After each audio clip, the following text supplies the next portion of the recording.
que avant qu'on commence, vous pouvez juste me donner votre avis sur mon vernis. Parce que je sais pas trop quoi en penser.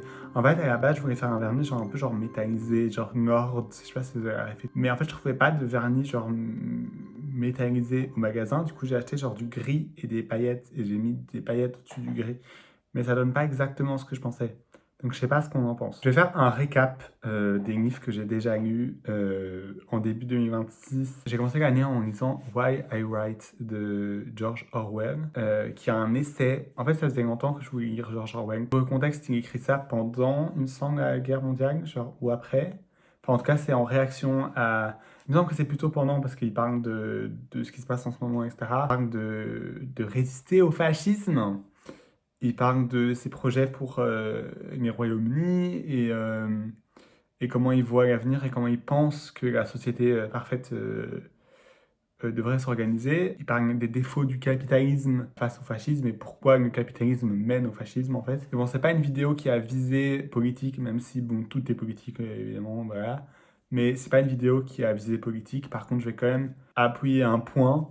C'est quand même fou parce qu'il parle d'événements qui ont mené à la montée du fascisme, etc. à l'époque qui sont genre vraiment exactement ce qui se passe actuellement, genre événement par événement, genre c'est terrifiant à quel point on a toujours ce truc en mode ouais le fascisme monte et tout, mais on voit difficilement concrètement parce que ben en fait c'est plutôt des petits événements qui font que petit à petit machin. En fait c'est fou de voir à quel point ces petits événements se sont passés de manière aussi précise.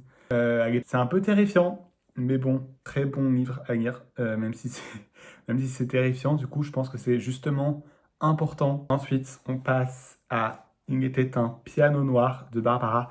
Si vous me connaissez, vous savez que genre Barbara, c'est une de mes chanteuses préférées of all time. Genre, je l'adore, je l'aime de tout mon cœur, Barbara. Et donc, c'est ses mémoires qu'elle n'a pas fini parce que ben, voilà quoi. C'est hyper émouvant parce qu'elle parle de plein d'événements de sa vie. Elle parle de la guerre, parce qu'elle était une enfant juive pendant la guerre.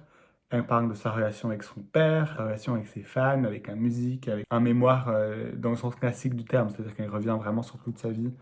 Ensuite, j'ai lu une prière à la mer de Khaled Hosseini, je sais pas trop comment ça se prononce. C'est un très long poème en fait, je sais plus comment je suis tombé dessus, genre je pense qu'il m'a été recommandé, illustré par plein d'images à l'aquarelle. C'est très beau, c'est sur l'immigration, c'est sur le rapport à la terre d'origine, à la famille d'origine. C'est juste magnifique à lire. Moi, quand je l'ai acheté, j'étais un peu en mode bon, est-ce que ça vaut vraiment le coup? Parce que c'est juste un poème en soi. Ce qui vaut vraiment le coup, c'est les illustrations. C'est juste trop beau, quoi.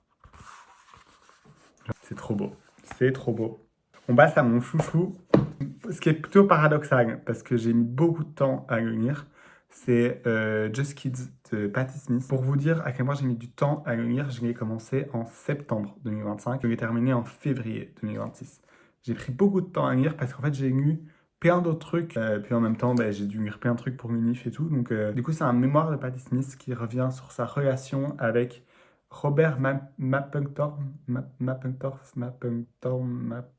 quelque chose, qui est un photographe qui est décédé à 40 ans dans les années 90, je crois. C'est un livre du coup qui revient sur sa relation avec Robert dans leurs jeunes années, en fait, quand ils étaient tous les deux des artistes à New York, pauvres, qui gagneraient un peu à payer un loyer et tout, qui allaient au Chelsea Hotel, le fameux Chelsea Hotel, qui est, pour ceux qui n'ont pas la ref, un hôtel où en fait plein d'artistes sont passés. Si vous êtes artiste ou que vous avez un rapport à l'art, quel qu'il soit en fait, je vous conseille tellement ce livre.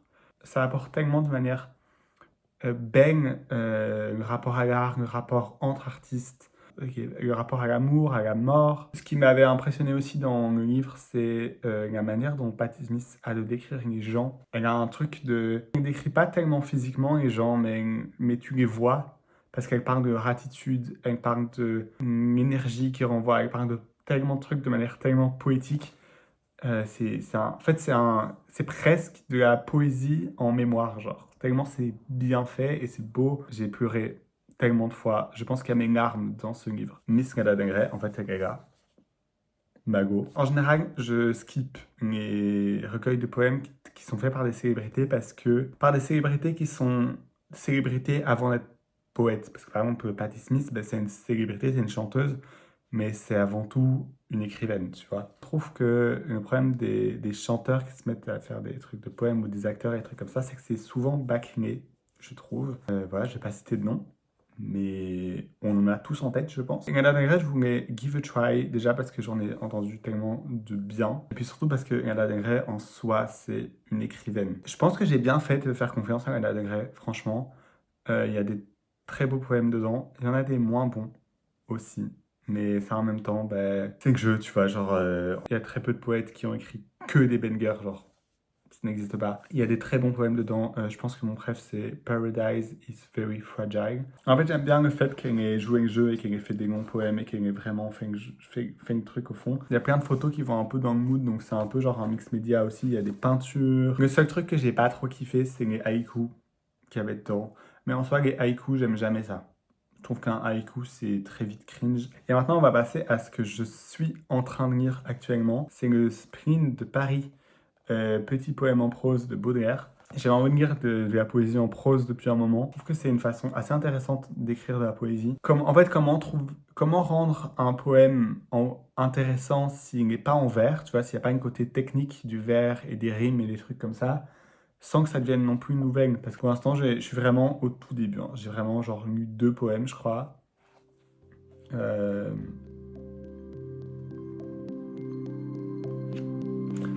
Voilà, guys.